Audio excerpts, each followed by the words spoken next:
ভারত থেকে, ইন্ডিয়ার থেকে, হিন্দুস্তান থেকে আলাদা নামে পাকিস্তান নামে একটা ভূখণ্ড আলাদা হওয়ার কারণ কি ছিল?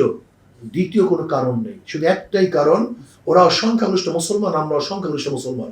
এটা মুসলমানদের দেশ, এটা প্রথম বুঝতে হবে, এটা প্রথম মাথায় রাখতে হবে। এটা মুসলমানদের দেশ। আমরা এই দেশ স্বাধীন হয়েছি ভারত থেকে নয়, পাকিস্তান থেকে আলাদা হয়েছি। স্বাধীন ভারত থেকে হয়েছিলাম 47-এ, কিন্তু 71-এ আমরা পাকিস্তান থেকে আলাদা হয়েছি। সেই 6 দফার মধ্যে কি স্বাধীনতার কথা ছিল? আমাকে দেখান তো।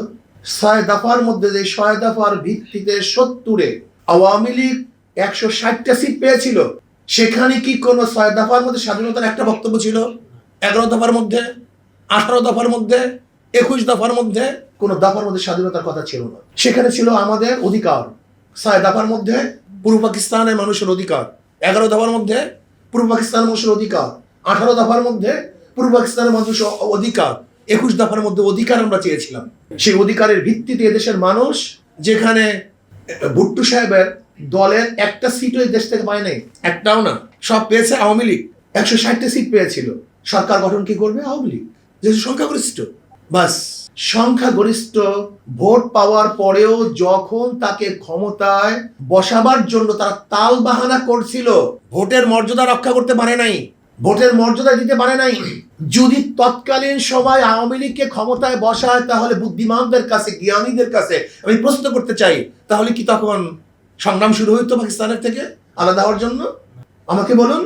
সে তো বারবার বলেছিল আমাকে ক্ষমতায় বসাও, কিন্তু ইয়াহিয়া খান সাহেব 6 করেছেন, এখানে এসে আলোচনা ভিত্তিতে সেকে ক্ষমতায় বসান নেই। এরপরে দেশের মানুষ যার যা কিছু ছিল তা নিয়ে ঝাঁপিয়ে পড়ছে। কিসের কারণে? কারণটা ছিল ভোটের মর্যাদা রক্ষা না করার কারণে। তাই যেই ভোটের মর্যাদা রক্ষা না করার কারণে এদের স্বাধীন হলো, আজকে ভোটের মর্যাদা কোথায়? নাই।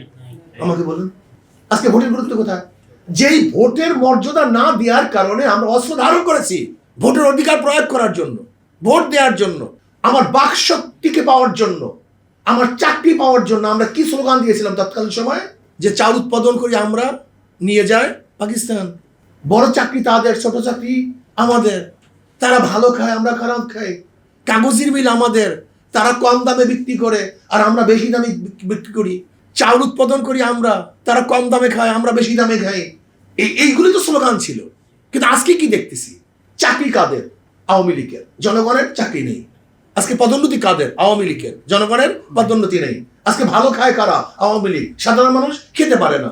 আজকে ভালো পড়ে কারা? আওয়ামী লীগ। সাধারণ মানুষ পড়তে পারে না।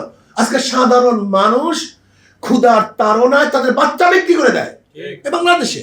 তাহলে কিসের জন্য স্বাধীন হয়েছিলাম? আসলে এ বিষয়ে বিশদ আলোচনা করা উচিত। আসলে সম্পূর্ণ ভুয়ার মধ্যে আমরা আছি। ভারত আমাদেরকে কেন সহযোগিতা করেছে? আমাদের বন্ধু হিসাবে নয়, বরং ভারত যা সহযোগিতা করছে স্বাধীনতার পরে তার চেয়ে বেশি অস্ত্র তারা নিয়ে গেছে। যদি তারা আমাদের বন্ধুই হয়, তা আমাদের বুকে কেন বুলেট চালায়, বারবার হত্যা করে কেন? কয়েকদিন আগেও আমাদের বিজিবি সদস্যকে হত্যা করেছে।